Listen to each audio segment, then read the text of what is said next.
Notice how light my first wash is. So I'm done with the pastel. I've got warm color scheme, a little bit of neutrals in the skull, and now I'm putting a cold color scheme in the background. So my plan is to create clouds in the background just to produce an effect similar to Georgia O'Keeffe, where she hung her bones outside when she went to paint them. And so her background usually was the sky. And I have a fascination with clouds and looking up at the sky. I'm constantly remarking about the changing of the shapes of clouds from day to day. My family's a little sick of it, but I am fascinated with the way the clouds layer in the sky and fill the sky and how their shape changes. So I am putting a base wash on, a base wash of blue. Very, very pale blue. It is wet on dry. I could have gone wet on wet, but I just went ahead and made sure I had a bunch of water on my brush. Notice I have a fluffy brush.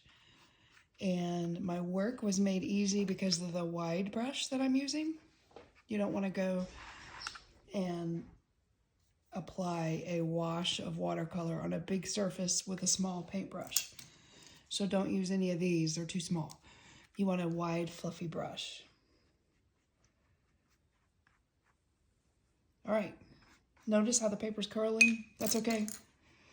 We can iron it and flatten it out. Notice how the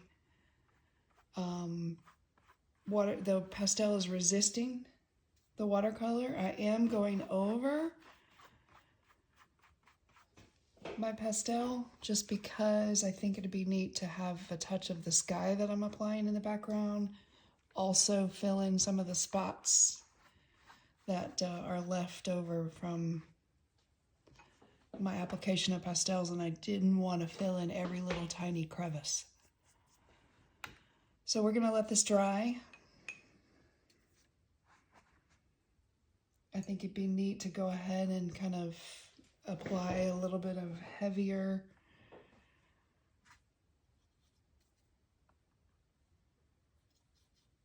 pigment. Remember that bleeding?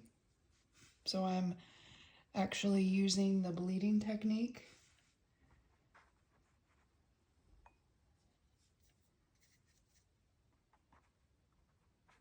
The paper's so wet.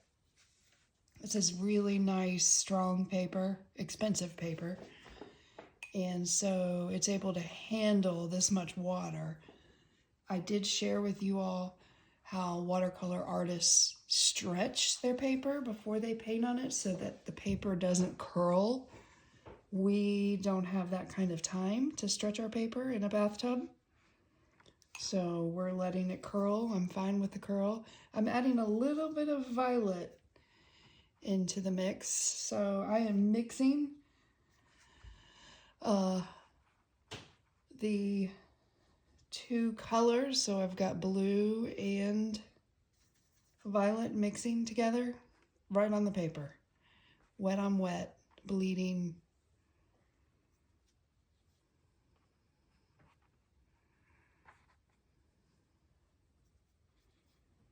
Please refrain from splatter at this point. A little bit of splatter is okay. Just don't go overboard. It's not the most skillful technique, splattering. It is pretty to have some splatter happen. I'm going to add a little bit of green to my blue for some teal, for some sunshine sky. Sky that has sunshine is a little bit more teal.